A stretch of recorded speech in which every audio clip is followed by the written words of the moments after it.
Hello, this is William Cooper. Welcome to Awakening Together. How are you doing today? I trust well. Let's continue to look at what's going on with us as we awaken.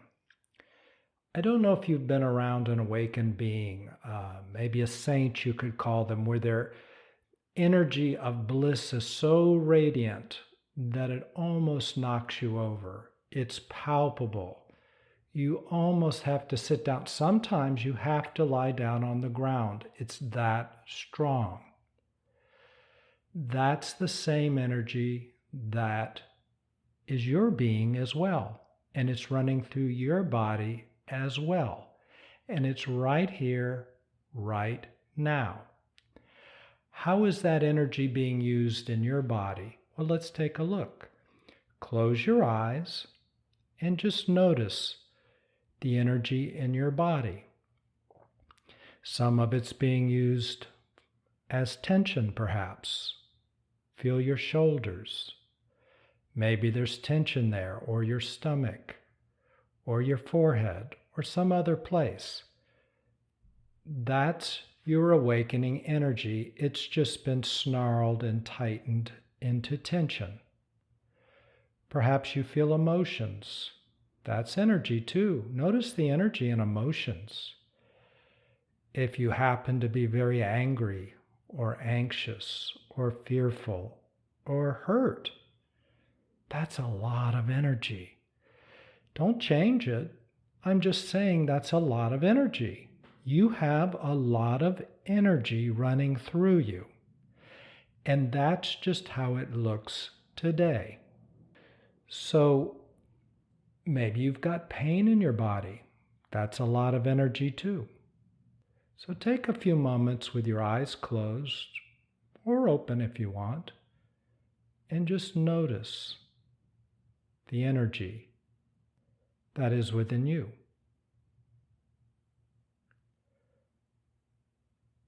It's a lot of energy. That is not going to change. When you're awakened, those tensions will open up for the most part, maybe completely, and it'll just be one bright light. They'll turn into bright light, but it'll be the same energy. The pain will turn into bright light, but it's the same energy.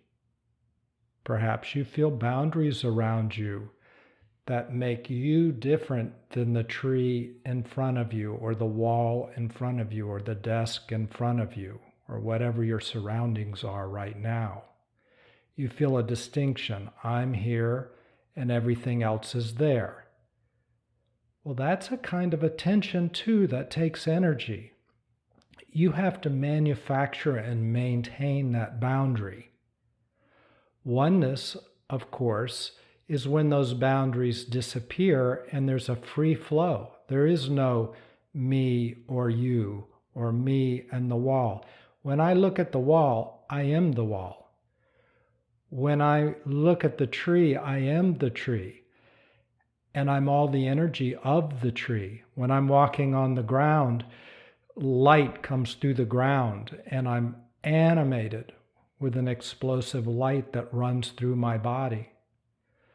So in that sense, much more energy flows through me because I'm not disconnected or blocked from my surroundings. And the other tensions and pains inside of me also open up, so I'm not blocked on the inside either. It's just one open flow. But notice, everything is in place now. All of this energy is inside of you. Even if it is snarled up, it's there. And the tree is there, and the wall is there, and the ground is there. It's all here. All of the energy that you'll ever feel is all here. All the bliss, all the love, it's all here, and it's all perfect. Perfect? What do you mean by perfect? Well, tension is there because you love yourself, right? For instance, if you get tense because you're hurrying to get to an appointment, why are you hurrying and why are you tense over it?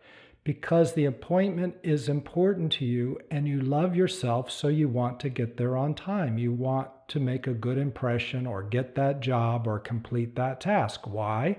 Because you care about yourself and that's how you're going to get paid or whatever it is that you're interested in. Let's say you're feeling hurt. Why are you hurt? Your girlfriend broke up with you. Well, why does that make a difference? Because you love yourself and you want her company. So you manufacture a hurt feeling inside of you, a pain, because you care about yourself. Let's say you feel dumb. Why do you feel dumb?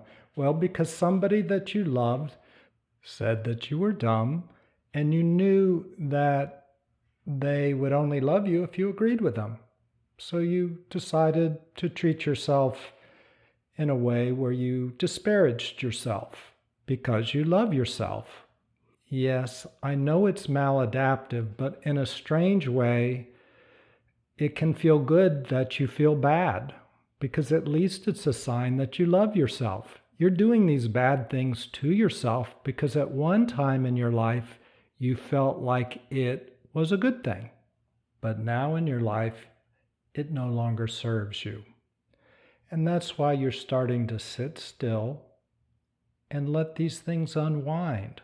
Lots of your energy is trapped in these tensions and these snarls and these emotional maladaptive misperceptions. So now take a moment, close your eyes, and imagine what it would feel like if all those tensions opened up. You can almost feel it. Don't do it, but just imagine what it would feel like if it did happen. All the pain turned into light. Imagine if there was only light moving through your body, or well-being, or happiness, or all of the above. And imagine there are no borders around you, and you're one with the ground underneath you, and the tree in front of you, or the desk, or whatever surrounds you. Imagine that it's all light, and you're being fed. It's coming into you, and you're being nourished. And the light is flowing out of you as well, and it's nourishing everything around you. It's one big whole. Wholeness, oneness. Take a moment and just imagine what that would feel like, what that would be like. Because that's really what's happening now.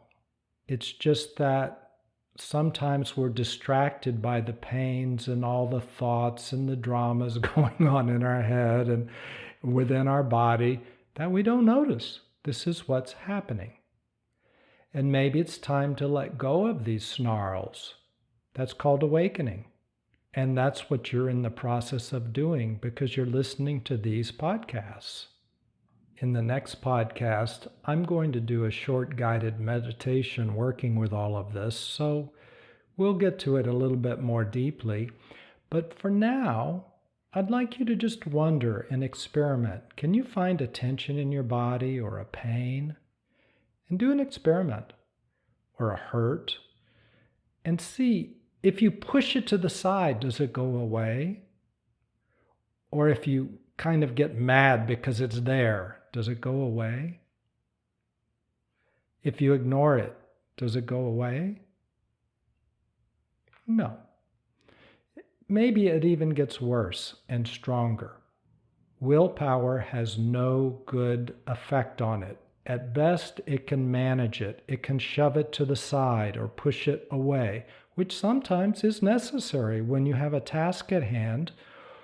I have a friend that said, you've got to get out of the pounding surf sometimes before you move on. And so sometimes, yes, you have to do what it takes, whatever that is. But permanent resolution doesn't work with willpower, generally. Instead, take that tension, find that tension, and ask it what it wants. Now, this might take some time, but when it tells you, imagine that happening. Let it drink it in. Let it soak up some care and love. And there's a certain key that will affect that particular tension. And that's why you ask it, what do you need? That's the key. You listen and you give your emotions, your tensions, what it is they're asking for, what it is they need. Just like if you saw a little child that was hungry, giving it a toy truck isn't going to help. It needs food. Or if it needs a hug, giving it something else isn't going to help. It needs the hug. So you ask, you find out, what does it need? And you give it that. That's what you do to yourself. These are structures. Our mind is made of structures. Our personality is made of structures. Adi Shankara, who lived 1500 years ago, he didn't say the world was an illusion. He said, no, it's quite real. It's simply a delusion. We're seeing things incorrectly. That's why when you look inside of yourself, you see all of the power that's there, but some of it's twisted into tension and pain or separation from the world around you and blocks rather than flows because it's diluted. It's made mistakes. It's done things that made sense at the time, but now where you are today, they no longer make sense, yet they continue. That's called a delusion. And the awakening process is unraveling all that. Things are returning to clear seeing, clear flow. They're returning back to right relationship with yourself. Your own personality is coming into right relationship with you, your being. So what happens in meditation? You sit still so you don't jump into further distractions. And that which is aware, you, your being, looks and is aware of everything that's going on within you and around you, and it feels it. So you can begin to work with everything and let it unravel and come back into right relationship. One last thing I'd like to talk about is when you close your eyes and you see and feel everything that's going on inside of you, who's making all of that happen? Who's maintaining it? Whose energy is that? Whose snarls are those? Yours. Nobody else is in there but you. You're doing all of this. You're maintaining it for some reason. You don't have to figure out why. It's an old habit, karma, past life, if you want to believe those, and we'll talk about all that at some other podcast. But it's not so important now. What's most important is that you take responsibility. You see clearly and say, hey, this is me doing it. And you want to make a deep decision. Do you want to continue yourself in pain? Do you want to continue in separation? If the answer is no, listen deeply to yourself and say, no, I don't. You may wake up in the morning and notice that you treat yourself poorly. Maybe you say mean things to yourself, or maybe in the example I gave before, you're hurrying very quickly to get to your next job and you're beating yourself up. You can just stop that, Maybe you're saying, I'm dumb, I'm dumb, I'm dumb. You can stop that, This isn't rocket science. Just stop. That's the first layer. Just stop. Take responsibility and stop being mean to yourself. If you want to be a loving being, start with yourself. If you're pushing yourself, stop. If you're not connecting to the ground, begin. If you're not feeling the trees in front of you, begin. Stop blocking. Even if you've done it for decades, it's not a law that you have to continue. Stop. Just stop. And yes, I understand that sometimes it's not so easy to simply say stop and have you stop. But we've got to begin somewhere. And when you see clearly that, wow, I am doing this, wow, I'm beating myself up inside. I'm trying to get to this appointment and I am just beating on myself. Or I'm telling myself horrible things. I can begin to change that just by seeing clearly and making a decision, changing my behaviors. That's a beginning. There are many spiritual practices that we're going to cover and methods that we will cover, including meditation, that will get to deeper places that don't respond to simply your decision to stop. But that deep commitment will go all through your mind, your body, your emotions, and your soul, and it will help immensely. So be committed to do what it is that you want to do. If you want to love yourself and treat yourself nicely, make a commitment and do that. We'll work with these other things along the way as well. And when we put it all together, you're going to be in great shape. The awakened you. Okay, that's enough for today. In the next podcast, let's do a short meditation to work with all that we've talked about in this podcast. That will be the experiential component to what we've just discussed. And we'll start doing more of these two-part podcasts where we'll talk about it and then we'll have an experiential component afterwards. Okay, I look forward to talking with you again soon. Take care. Bye. Hello, this is William. If you've enjoyed this podcast, please consider sharing it with somebody else. Send them a link. Thanks so much.